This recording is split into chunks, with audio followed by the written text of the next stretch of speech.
visto che fra poco andremo anche a votare, che si dia azione non al reddito di cittadinanza, ma alla dignità del lavoro in senso generale, sia esso manuale, intellettuale e di qualsiasi tipo e di qualsiasi persona.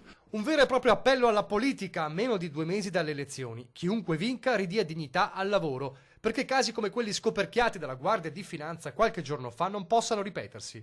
28 aziende venete su 37 coinvolte nello scandalo del caporalato, 17 di queste nella Marca.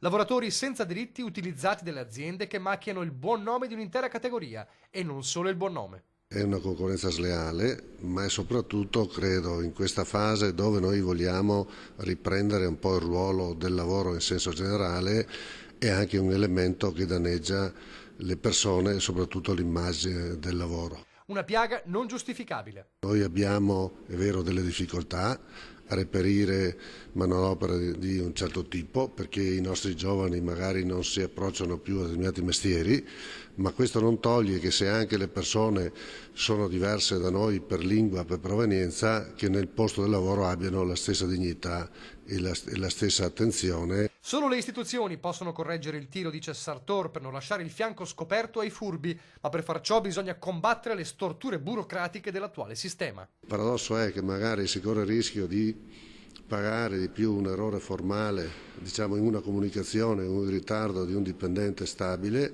piuttosto che magari quello che pagheranno queste imprese che hanno fatto del lavoro una speculazione, diciamo, non seria.